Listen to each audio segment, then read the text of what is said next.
Classes.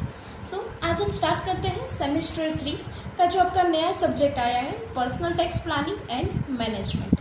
तो सबसे पहले मैं आपको ये क्वेश्चन हो रहा था कि ये टैक्सेशन जो है उसमें क्या होता है, यानी कि ये जो टैक्स वर्ड है वो क्या है।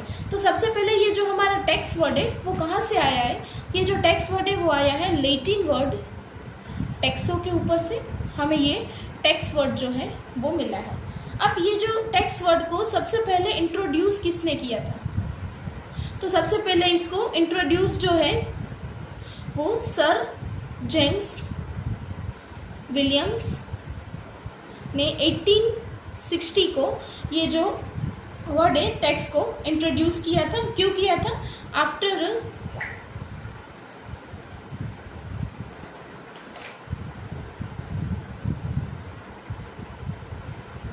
British government suffered heavy losses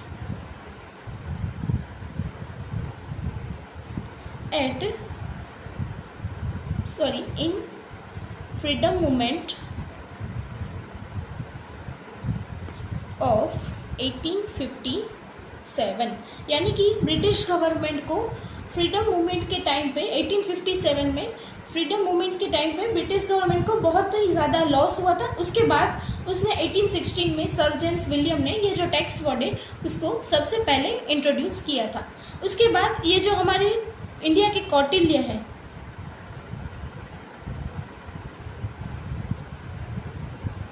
Kautilya की बुक अर्थशास्त्र में भी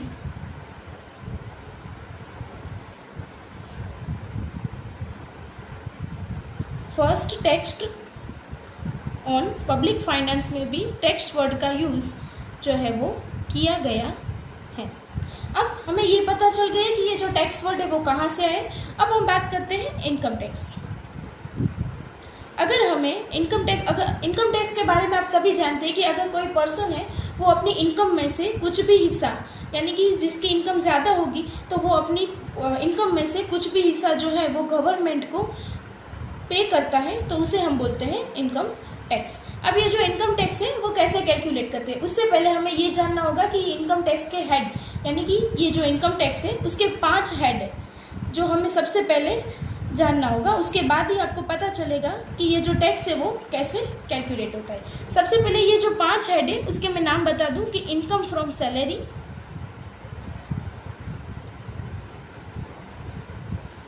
income from house property,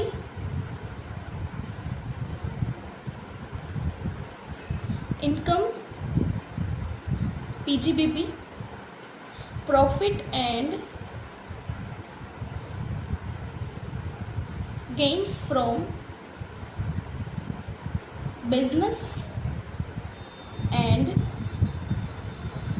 profession. उसके बाद आता है कैपिटल गेन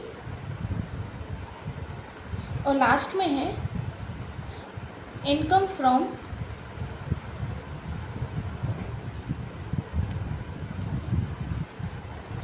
अदर सोर्सेस।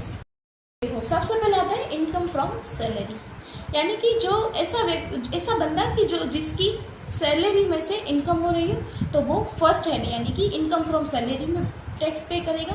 उसके बाद जिसका भी हाउस प्रॉपर्टी, यानी कि जिसने इन्वेस्टमेंट की तरह अपने हाउस को परचेस किया या सेल किया, तो उसके ऊपर जो भी टैक्सेशन या फिर जो भी कैलकुलेशन या इनकम की होगी वो कौन से हेड में आएगी, वो आएगी हाउस प्रॉपर्टी में।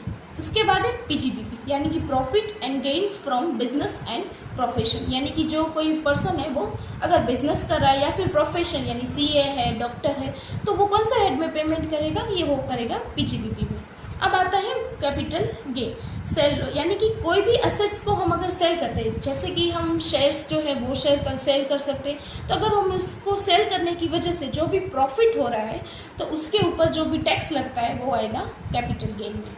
और लास्ट में है इनकम फ्रॉम अदर सोर्सेज। अब ये अदर सोर्सेज में क्या आएगा, तो देखो अगर कोई बंदा है वो केबीसी में गया है और वो केबीसी में जो है वो जीत के आया है, तो उसके जो भी अमाउंट उसने जीती है उसके ऊपर भी कुछ परसेंट जो है वो टैक्सेस लगते हैं। गवर्नमेंट के थ्रू ऐसे रिक्रूटमेंट होती है कि उसके ऊपर भी टैक्स लगते हैं। तो वो टैक्स जो है वो कहाँ कैलकुलेट होके लास्ट 5th हेड में, जिसका नाम है इनकम फ्रॉम अदर सोर्सेज।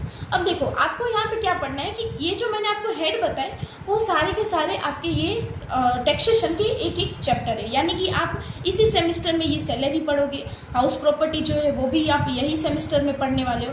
उसके बाद ये पीजीबीपी, ये पीजीबीपी जो चैप्टर है वो आपको आएगा सेमेस्टर 4 में, यानी कि सेमेस्टर 3 में आएगा ये सैलरी और हाउस प्रॉपर्टी। अब उसके बाद है कैपिटल गेन, कैपिटल गेन जो है वो भी आप सेमेस्टर 4 में आओगे तब आएगा। और इनकम फ्रॉम अदर सोर्सेज, ये जो चैप्टर है ये आएगा सेमेस्टर 3 में। अभी तक लास्ट ईयर तक ऐसा था कि ये 3 चैप्टर जो है फर्स्ट, सेकंड एंड फिफ्थ वो कौन से सेमेस्टर में आते थे, तीसरे सेमेस्टर यानी थर्ड सेमेस्टर में आते थे, और ये जो बीच के 2 चैप्टर है वो आएंगे सेमेस्टर 4 में। अभी आपकी जो भी नई बुक आएगी उसके अकॉर्डिंग हम देखेंगे कि आपकी बुक में कैसे चैप्टर दिए गए हैं, तो हम उस तरह से करेंगे। अब सबसे पहले आपको ये क्वेश्चन हो रहा होगा कि हम इनकम टैक्स को कैलकुलेट कैसे कर सकते हैं। अगर आपको इनकम टैक्स को अगर कैलकुलेट करना है तो उसकी कुछ लिमिट्स है जो आपको याद रखनी होगी। अगर आपने वो लिमिट्स को एक बार याद रख लिया कि ये इस तरह से होगा तो आपको ये जो टैक्स कंप्यूटेशन है वो इजी आ ही जाएगा। अब सबसे पहले मैं आपको कुछ टर्म्स है वो मैं बता देती हूँ, जैसे कि प्रीवियस ईयर यानी पीवाई, जिसे हम शॉर्ट में बोलते हैं पीवाई, प्रीवियस ईयर। उसके बाद है एवाई, असेसमेंट ईयर। ये कुछ टर्म्स है जो आपको आपके सम में भी देखने को मिलेंगे और मोस्ट प्रोबेबली जो सम्स है वो ये टर्म्स आए उसके बाद ही पता चल जाएंगे।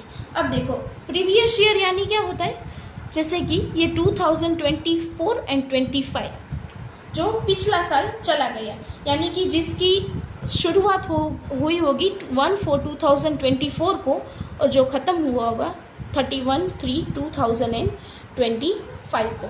अब उसके बाद है असेसमेंट ईयर, यानी कि 2025 एंड 26 जो अभी शुरू हुआ है 2/4/2025 को शुरू हुआ है और वो ख़त्म कब होगा 31/3/2026 को ये साल जो है वो ख़त्म होगा, तो इसे हम बोलते हैं असेसमेंट ईयर।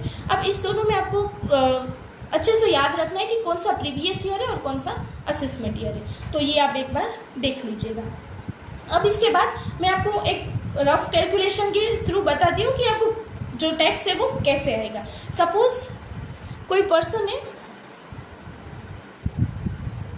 उसकी इनकम जो है वो सैलरी यानी कि 5 हेड का जब भी आप टोटल करोगे तो आपको क्या मिलेगा GTI।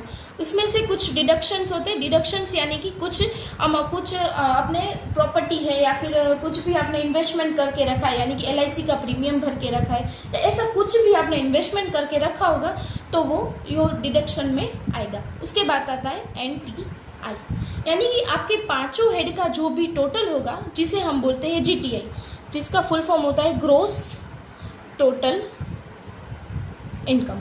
उसमें से हम डिडक्शन माइनस करते हैं तो क्या मिलता है हमें नेट टोटल इनकम।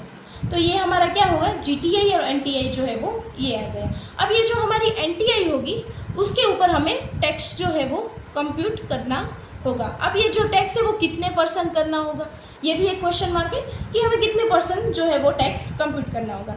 अभी मैं आपको जो पिछले साल में जो भी टैक्स के जो स्लैब्स आए थे, यानी कि कितने % को कितनी इनकम हो तो कितना % लगेगा, वो पिछले साल जो आया था वो मैं आपको बता रही हूँ।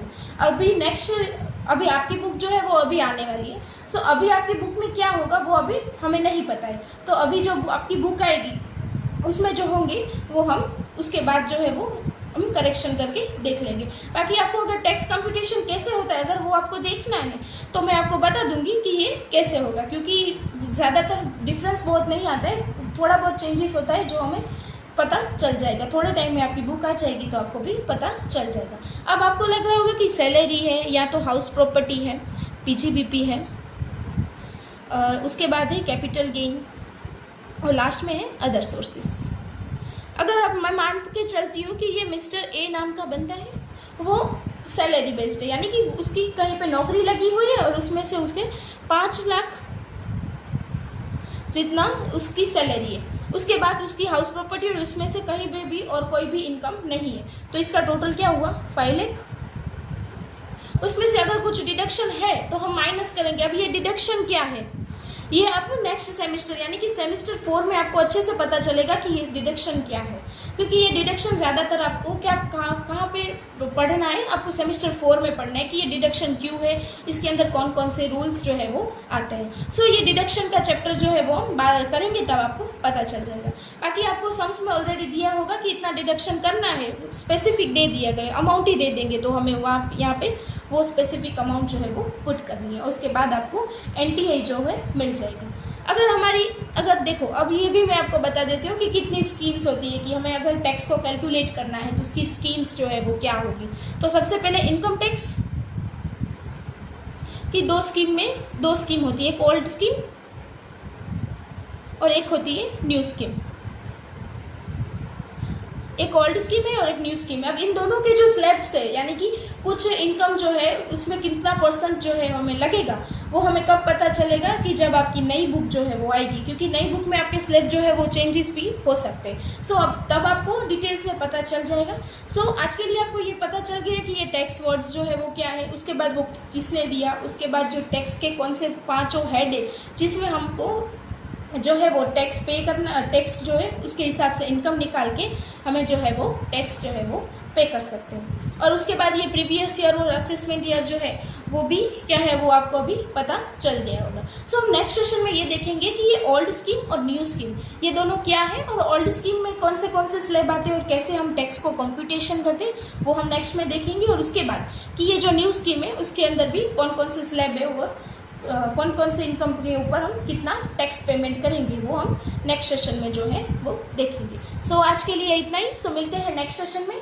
तब तक के लिए thank you so much everyone. Please channel को लाइक शेयर एंड सब्सक्राइब करना ना भूलें। Thank you.